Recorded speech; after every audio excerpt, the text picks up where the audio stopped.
Perhaps as a child you read the literary experience of Dr. Seuss while curled up before bed with your stuffed animal. Maybe you liked Green Eggs and Ham, Horton Hears a Who, or most famously, The Cat in the Hat.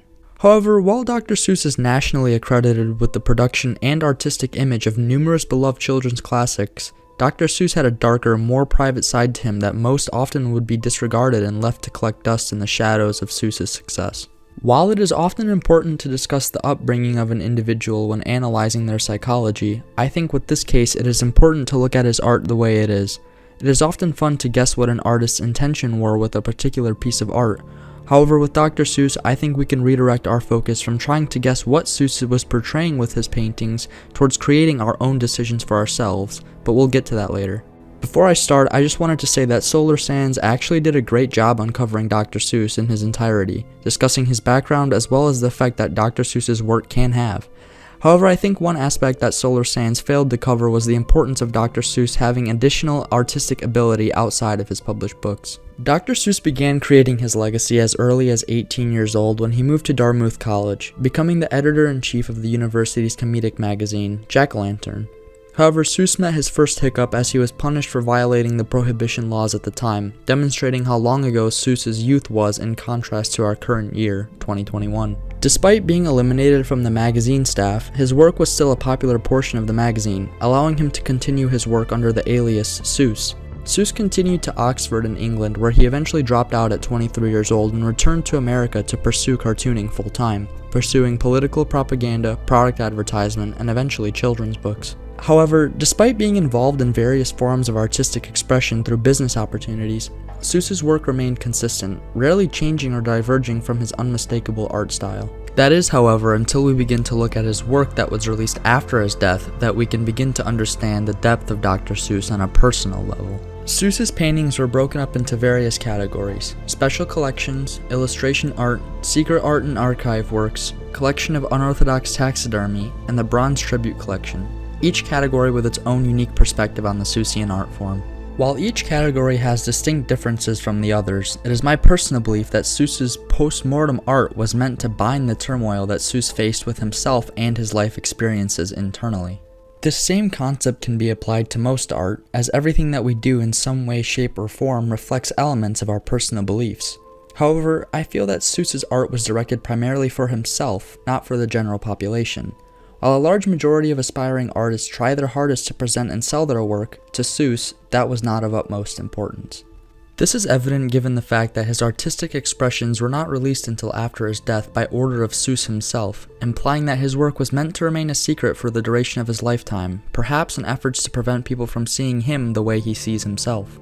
It's important to note that Seuss was already an incredibly popular figure when these paintings were made. To sell them when he was alive would have earned him a substantial amount of income on top of his books and advertising. With that being said, we can acknowledge two things. It's likely that art and children's books were never about the money for Seuss. As well, Seuss keeping these paintings a secret demonstrates to us his introversion, self-deprecation, and internal thoughts.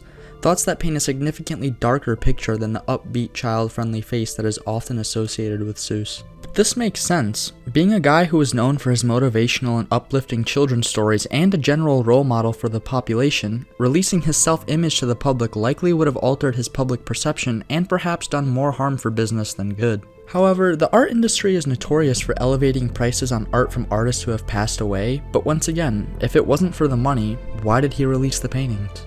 I think to answer this question, it's important to look at all his books, each surrounded on a general theme that connects to a larger theme across all of his books, that main theme being self-elevation and positive outlooks on life.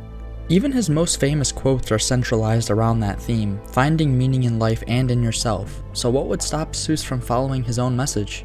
The answer? Nothing. His paintings are exactly that, thoughts and feelings on a canvas done through his unique artistic lexicon. A gateway for Seuss to understand himself without affecting his political and business image. If that's the case, then why are the paintings that he produced somber and dark? Not all of his pieces were like The Cat in the Absolute Shower or Gosh, Do I Look as Old as That? In fact, many of them were colorful and unique. The sad fact is that to identify the positives within ourselves is difficult without acknowledging the negatives. We are all human and we all feel self-deprecating at times. However, accepting ourselves the way we are creates a new door to explore. Accepting that we are flawed is often challenging. Seuss was no exception to pains of being human, as a large sum of his self-portraits are rather negative and filled with anxiety, like the cat behind the hat. But that's exactly the point. We can't guess what Seuss was trying to portray in his paintings because ultimately his paintings were meant for him.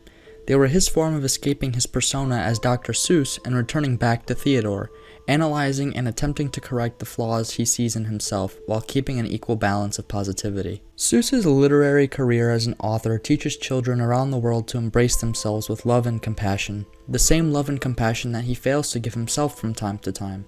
Just like everyone else, Dr. Seuss was human with emotions and struggles.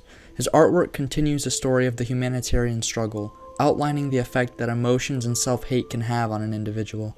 While I firmly believe that his paintings were intended for his own self-expression, to not analyze his paintings would be a disservice to Seuss's message of positivity and self-care. But that's just my opinion.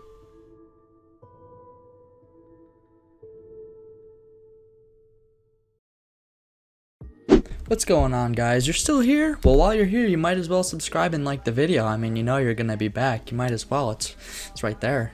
It's right down below. You might as well click it, or you can click here. You can click on the video, one of these sides. You might as well. I don't know why you wouldn't. You really should. You should click on the video. Do it. Click on it. Watch it. Watch the video. You should watch it.